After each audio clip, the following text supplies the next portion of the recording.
Hi guys, please मेरे second channel को भी सब्सक्राइब कर लेना। अब से उधर भी मैं रेगुलर वीडियोस अपलोड करूँगा। लिंक आपको डिस्क्रिप्शन में मिल जाएगा। तो गाइस, आज मैं आप लोगों के लिए लाया हूँ 2019 में रिलीज्ड मिडसॉमर, जिसमें बहुत ही अजीब एक कम्युनिटी के बारे में बताया गया है। उनके कुछ अजीब से रिचुअल्स होते हैं जहाँ लोगों की बलि दी जाती है और सबके सामने ये लोग इंटीमेट भी होते हैं। तो चलिए जल्दी से वीडियो को स्टार्ट करते हैं। मूवी के शुरू में हम डैनी को देखते हैं। उसकी सिस्टर टेरी उसे मैसेज करती है। टेरी को बाइपोलर डिसऑर्डर की बीमारी है। देन डैनी को पता चलता है टेरी ने उनके घर में कार्बन मोनोऑक्साइड गैस लीक करके उनके पेरेंट्स के साथ खुद को भी ख़त्म कर दिया है। ये सुन के डैनी रोने लगती है क्योंकि उसकी पूरी फैमिली ख़त्म हो चुकी है। वो अब पूरी तरह से टूट जाती है। वो अपने बॉयफ्रेंड क्रिश्चियन को मिलने बुलाती है और उसे सब कुछ बताती है। क्रिश्चियन उसे संभालता है, लेकिन धीरे धीरे वो डैनी से इरिटेट होने लगता है क्योंकि अपनी फैमिली को खोकर डैनी बहुत ही ज़्यादा इमोशनल रहती थी और क्रिश्चियन से हमेशा अटेंशन मांगती थी। क्रिश्चियन उसे प्यार तो करता है, लेकिन उनकी रिलेशन पहली जैसी नहीं रही क्योंकि डैनी बदल चुकी है। क्रिश्चियन उसे अवॉइड करने लगा है। एक दिन वो अपने फ्रेंड्स मार्क, जोश और पेले के साथ हैंग आउट कर रहा था। पेले स्वीडिश है। वो अपने विलेज हारगा के बारे में उन्हें कहता है। उधर 90 ईयर्स बाद मिडसॉमर नाम का एक फेस्टिवल होता है और ये 9 दिनों तक चलता है। वो लोग उधर जाने का प्लान बनाते हैं। जोश डिसाइड करता है इस फेस्टिवल के ऊपर वो एक थीसिस लिखेगा, लेकिन क्रिश्चियन इसके बारे में डैनी को कुछ नहीं बताता क्योंकि वो उससे ब्रेकअप करना चाहता है। पर पेले खुद ही डैनी को इनवाइट करता है और वो भी उन्हें ज्वाइन करती है। हारगा विलेज पहुंचकर ये लोग पेले के बड़े भाई इनगेमर से मिलते हैं। उधर साइमन और कोनी नाम के और एक ब्रिटिश कपल भी थे। इनगेमर उन्हें मैजिक मशरूम और डैनी को एक स्पेशल टाइप का टी देता है। कुछ देर बाद वो टाइम चेक करते हैं तो रात की 9 बज चुके थे, लेकिन तब भी दिन हो रखा था क्योंकि इधर कुछ ही टाइम के लिए रात होती है और बाकी टाइम दिन रहता है। फाइनली ये लोग उस जगह पे पहुंच जाते हैं जहां फेस्टिवल चल रहा था। सारे विलेजर्स अच्छे से उनका वेलकम करते हैं। ये जगह बहुत डेकोरेट किया हुआ था। अब क्योंकि ये जगह शहर से दूर है और ये लोग मॉडर्न टेक्नोलॉजी का यूज़ नहीं करते, इसलिए ये जगह बहुत ही पीसफुल और शांत था। कुछ देर बाद विलेज की लड़कियां डांस परफॉर्म करती है। उधर माजा नाम की एक लड़की क्रिश्चियन को पसंद करने लगती है और उसे पैर से टच भी करती है, लेकिन क्रिश्चियन कुछ रिएक्ट नहीं करता। पेले उन्हें विलेज घुमाने ले जाता है। तब डैनी को एक वॉल पे बहुत सारी लड़कियों की फ़ोटो दिखती है। इनके सर पे क्राउन था। पेले कहता है इस फेस्टिवल में एक डांस कंपटीशन होती है, उसमें जो लड़की जीतती है उसे क्वीन बनाया जाता है। अगले दिन इधर एक रिचुअल होती है और हमें इस विलेज के सबसे ओल्ड कपल को दिखाया जाता है। सब लोग एक साथ खाना खाते हैं, फिर उन्हें चेयर पे बिठा के क्लिफ के ऊपर ले जाया जाता है। बाकी विलेजर्स नीचे से उन्हें देख रहे थे और एक लेडी उनकी होली बुक को पढ़ रही थी। फिर ये कपल एक सिंबल पे अपना खून लगाते हैं, देन क्लिफ से नीचे कूद जाते हैं। वाइफ की फौरन डेथ हो जाती है, लेकिन हस्बैंड तब भी जिंदा था। उसका बस पैर टूटा था। वो दर्द से चीखने लगता है और उसके साथ विलेजर्स भी चीखने लगते हैं, मानो उन्हें भी दर्द हो रहा है। ये दिखने में बहुत ही अजीब था। देन वो लोग हैमर से हस्बैंड को मार देते हैं। ये देखकर सारे आउटसाइडर्स डर जाते हैं और पैनिक करने लगते हैं, लेकिन विलेजर्स इसे एंजॉय करते हैं। साइमन और कोनी कुछ ज़्यादा ही डर गए थे। तब इनकी लीडर शिव उन्हें समझाती है। वो कहती है हारगा विलेज में हर एक इंसान की जीवन काल 72 साल की होती है। इसके बाद उन्हें मरना पड़ता है। ये कपल 72 साल के हो चुके थे, इसलिए उन्होंने सुसाइड कर लिया ताकि न्यू जनरेशन को जगह मिल सके। लेकिन साइमन और कोनी पैनिक करने लगे थे और वो इस विलेज को छोड़कर जाने लगते हैं। कोनी जब सामान पैक करके बाहर आती है तब उसे पता चलता है कि साइमन कुछ देर पहले ही एक विलेजर के साथ रेलवे स्टेशन चला गया है। वहाँ से उसे ट्रेन मिल जाएगी और वो अपने घर चला जाएगा। कोनी ये सुन के साइमन पे गुस्सा हो जाती है और स्टेशन की तरफ जाने लगती है। उधर डैनी भी डर गई थी और वो भी अपना सामान पैक करके जाने लगती है। तब पेले उधर आता है और उसे रोक लेता है।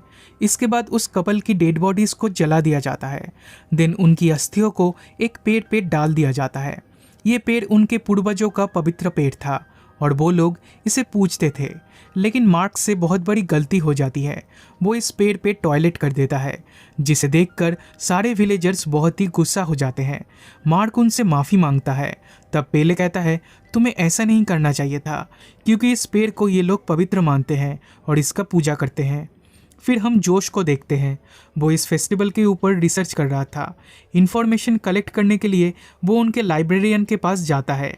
उसके पास उन लोगों की होली बुक थी। जो भी रिचुअल्स इस फेस्टिवल में हो रही है, सब कुछ इस बुक में लिखी है, लेकिन इसके आगे के पेजेस खाली थे।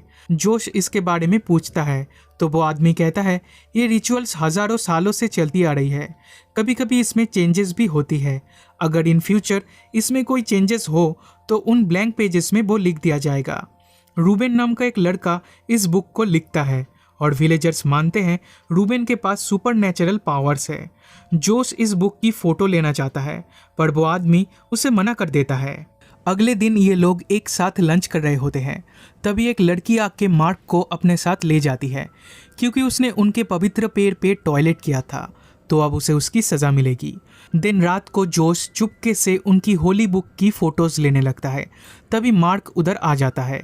जोश को लगता है वो उसे रोकने आया है। वो उसके साथ आर्गुमेंट्स करने लगता है, लेकिन तभी पीछे से कोई उस पर हमला करता है और वो बेहोश हो जाता है। फिर हम उस आदमी का फेस देखते हैं। वो मार्क नहीं था, उसने मार्क का फेस की स्किन पहनी हुई थी। इसका मतलब उन्होंने मार्क को मार दिया है। अगली सुबह डैनी और क्रिश्चियन उनके फ्रेंड्स जोश और मार्क को ढूंढने लगते हैं, क्योंकि कल से वो दोनों गायब है। विलेजर्स कहते हैं उनकी होली बुक चोरी हो गई है और उन्हें लगता है ये चोरी मार्क और जोश ने की है। वो दोनों बुक को चुरा के यहाँ से भाग गए हैं। कुछ देर बाद उनकी डांस कंपटीशन स्टार्ट होती है। इनमें डैनी भी पार्टिसिपेट करती है। इस रिचुअल में सारी लड़कियों को एक पोल के आसपास घूमकर डांस करना होगा और आखिर तक जो लड़की टिकी रहेगी उसे क्वीन डिक्लेयर कर दिया जाएगा। डैनी आखिर तक टिकी रहती है और उसे क्वीन डिक्लेयर कर दिया जाता है। उसे क्राउन पहना के एक स्पेशल चेयर पे बिठाया जाता है। दूसरी तरफ उनकी लीडर सीव क्रिश्चियन को मिलने बुलाती है। वो कहती है, तुम्हें मजा के साथ इंटीमेट होना पड़ेगा। मजा वो ही लड़की है जो क्रिश्चियन को पसंद करती है। ये भी एक रिचुअल है जिसमें विलेज की एक लड़की एक आउटसाइडर के साथ सबके सामने इंटीमेट होती है, ताकि वो बेबी को जन्म देकर उनकी जेनरेशन को आगे बढ़ा सके। क्रिश्चियन राजी हो जाता है। वो बहुत सारी औरतों के सामने उसके साथ इंटीमेट होता है, पर तभी डैनी उसे देख लेती है। क्रिश्चियन उसे चीट कर रहा है, ये देखकर वो रोने लगती है। तब उधर बाकी लड़कियां भी आ जाती है और वो लोग भी उसके साथ रोने लगती है। कुछ देर बाद क्रिश्चियन जब बाहर आता है तब उसे जोश की डेड बॉडी दिखती है। वो डर जाता है और भागते हुए एक घर के अंदर चला जाता है, लेकिन उधर उसे साइमन की डेड बॉडी दिखती है। उसे बहुत ही बुरी तरह से मारकर लटका के रखा गया था।